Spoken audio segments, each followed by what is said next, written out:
I am absolutely delighted with these hummingbird canes because it is so much fun to choose colors. Here I have some big blends already, and I'm only going to use a tiny bit of each blend. The blends for the other two will be in the PDF. So hopefully by seeing the size of these, I've already squished these down quite a bit. I'm hoping that you'll just, kind of get an idea based on my fingers and the size of my slicer, how big these are. The first thing is for the head and the body. And so the head will be 2 times and the body is 2 times and the head is just 1.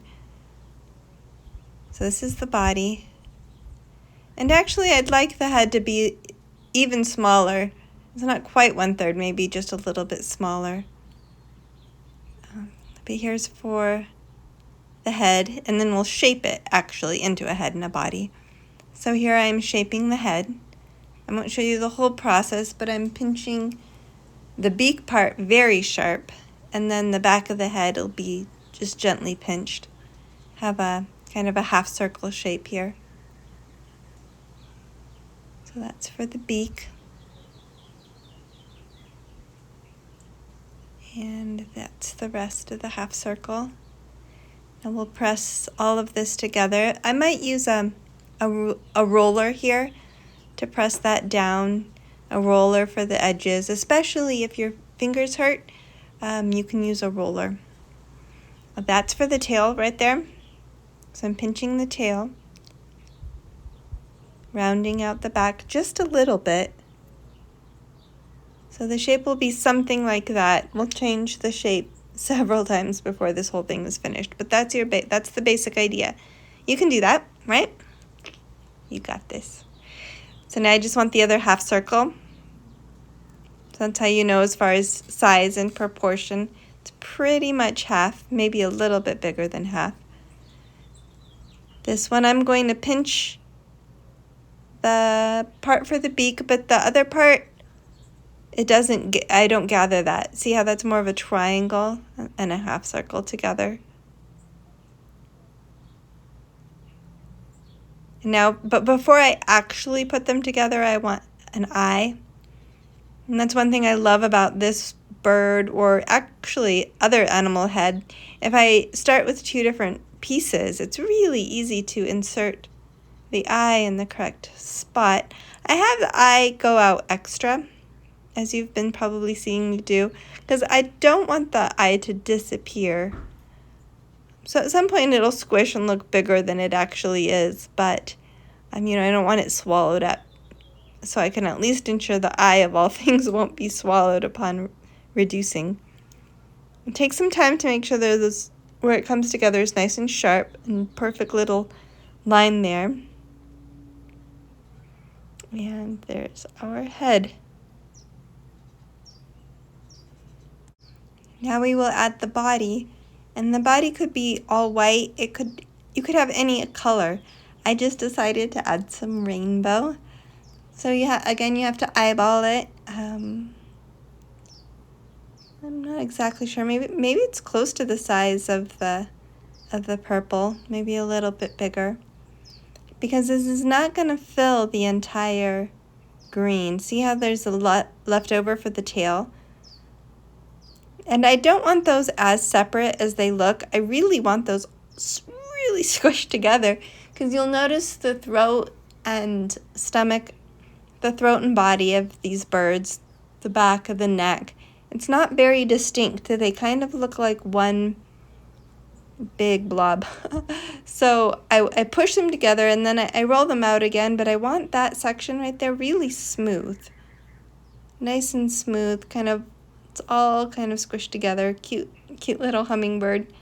Right now it looks like who knows what kind of animal. And so you could use this for a lot of different animals because it doesn't look like a bird yet. But once it has that beak on, so don't judge it until it has its beak. Make sure that the beak isn't covering the whole face. Believe it or not, you can barely attach it there at the very end. Look how pointy it is. Okay, this part is for the wing. So it was the other part of the of what I used for the head. I probably won't use all of this blend, but you see what I'm doing? I'm pressing it in half. As much of the dark as goes around will, you know, that line can go all the way around or just barely. But I'm making a triangle here. That's what it looks like when I cut off the ends, and I had to cut off the ends because it was too big. The placement, yeah, see I'm flattening it there so that it flattens to the body of the hummingbird. It could be up closer to the head or a little bit farther back. Try to figure out where its would-be shoulders are, I guess. Then I want to cut off some blend. Now if I was using only that blend, I'd cut off a much bigger section. But I'm combining this with the rainbow. So you may want to use more clay than you think you need. It's better to have bigger wings, then you can reduce them than too small of wings. Which basically the way you judge that is putting the clay up next to the bird and guesstimating how much clay will take up the wings. So now I wanted that rainbow in there. So like I said, normally that would have just been the light part of the blend. Make sure the rainbow goes the opposite direction of the blend so you've got the full spectrum of the rainbow. And it's tapered, big to small. It's also at an angle with some purple, with the majority of the purple there on the left side.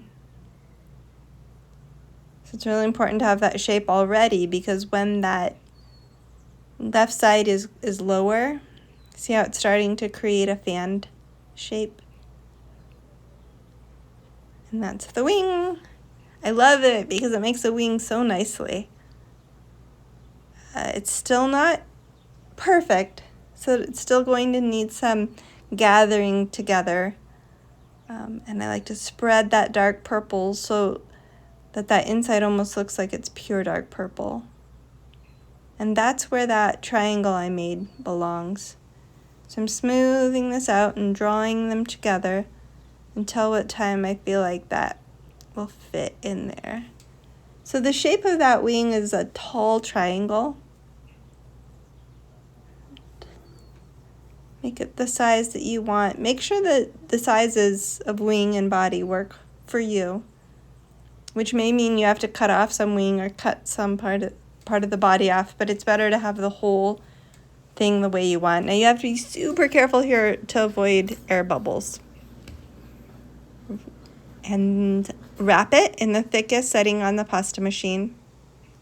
And all we're going to do as far as packing is fill in where those indentations. This is how we're going to determine the size of that hummingbird. I mean the shape of the hummingbird. This is super important. I cannot overstate how important this is.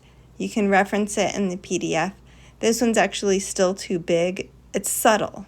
It needs to be subtle, and the corners need to be super sharp. Maybe you can identify all the places on this bird that will need a little extra fill. So there's one there for the bottom of the beak, one there at the tail.